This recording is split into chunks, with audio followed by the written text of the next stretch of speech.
강제로 이 학생을 붙잡고 이렇게 강제로 를 시킨 거죠. 이게 이제 수차례 여러 번 됐었고, 이로 인해서 피해 학생은 엄청난 트라우마를 겪고 정신과 치료를 꽤 오랫동안 받았던 사안이고. 안녕하세요. 학교변호사 김영미입니다. 2024년 학교폭력 유형 중에 가장 큰 폭으로 증가한 유형이 성희롱 성폭력일 정도로 빈번하게 일어나고 있는데요. 2024년 11월에 기사를 보니까 운동선수들 선후배 사이에서 성폭력이 발생한 일로 대대적으로 언론 보도가 되었더라고요. 고학년부터 저학년에 이르기까지 합숙하면서 출전을 한단 말이에요. 근데 남학생들이 이제 성적인 행동들을 하게 돼서 그게 문제가 됐는데, 기사의 내용은 중학교, 고등학교, 그 다음에 초등학교 고학년 학생이 어떤 초등학교 남학생 한 명을 강제적으로 이제 를 시켜서 성희롱을 했다, 성폭력을, 성추행을 했다라는 내용이었어요.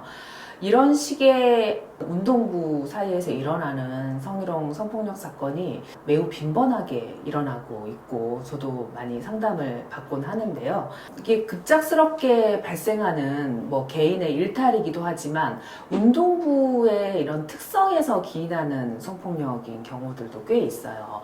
제가 상담을 했던 한 학생은 왜 너가 이런 행동을 했느냐라고 물어봤을 때, 사실 저도 선배들한테 그런 일을 당했어요. 저희 운동부의 전통이에요. 그래서 저도 선배들한테 배워서 후배한테 그걸 그대로 했을 뿐인데 제가 한 행동이 잘못인가요?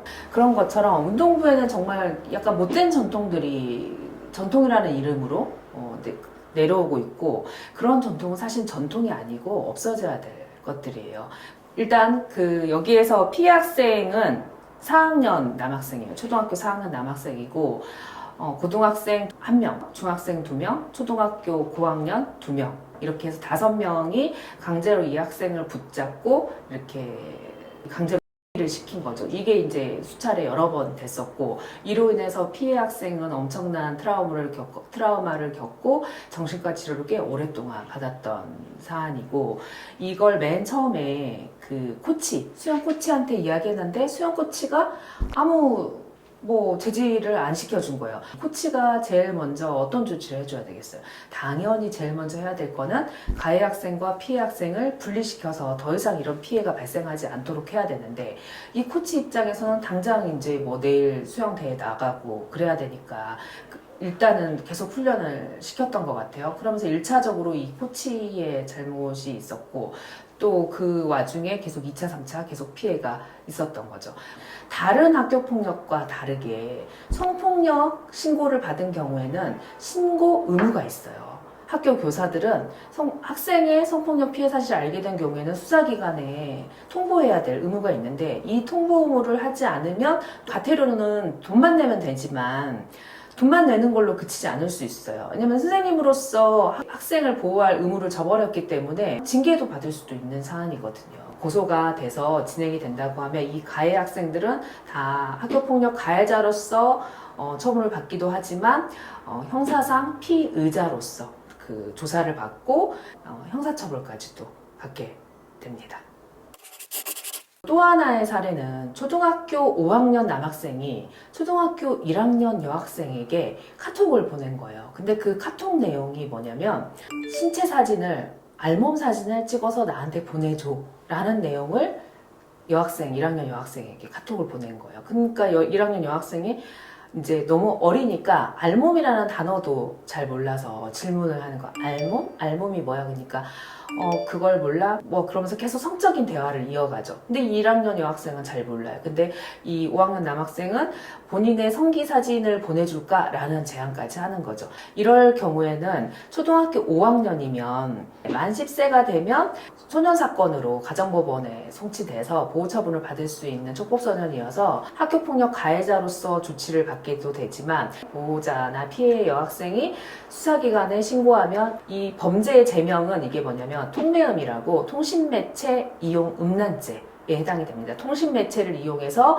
음란한 행위를 하게 되면 성폭력 처벌법 내에 규정이 되어 있기 때문에 성폭력 범죄자로서 가정법원에 가서 조치를 받게 됩니다.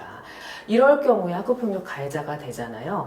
그러면 아까 수영선수로서 가해를 했던 학생들, 그 다음에 이 통매염죄로 음란한 문자를 보냈던 이 초등학교 5학년 학생, 학교폭력 조치 중에서 가장 센 조치가 내려질 가능성이 매우 높습니다. 수영선수들 같은 경우는 전학 조치가 내려질 정도로 심각한 사안이고요. 그 다음에 초등학교 5학년 음란한 문자 메시지 보냈던 그 학생의 경우에도 심한 경우에는 전학 조치가 내려지겠지만 그렇지 않다고 하더라도 출석 정지 이상의 조치가 내려질 매우 심각한 사안입니다. 애매한 사안인 성희롱 성폭력 사안들도 발생해요. 예를 들면 중학교 1학년에 남학생과 여학생이 서로 다툼이 일어났어요. 화가 나서 남학생이 여학생의 가슴을 쫙 밀면서 때리는 거죠. 그런데 뭐 밀 때 팔을 밀면 뭐 상관없겠지만 여기를 이렇게 밀었단 말이에요.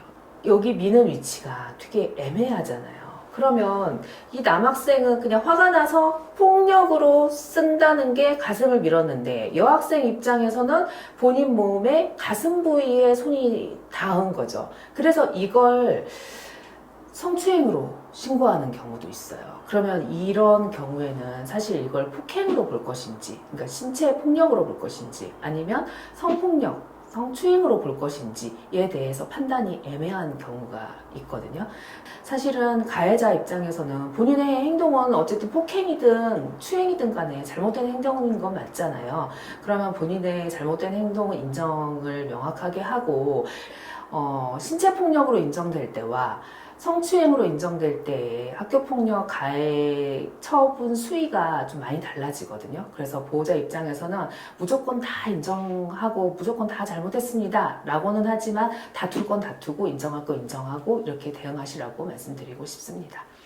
오늘은 학교폭력, 성폭력, 성희롱에 대해서 말씀드렸는데요. 학교폭력에 대해서 궁금한 사항이 있으면 저 학교변호사 김영미를 찾아주세요.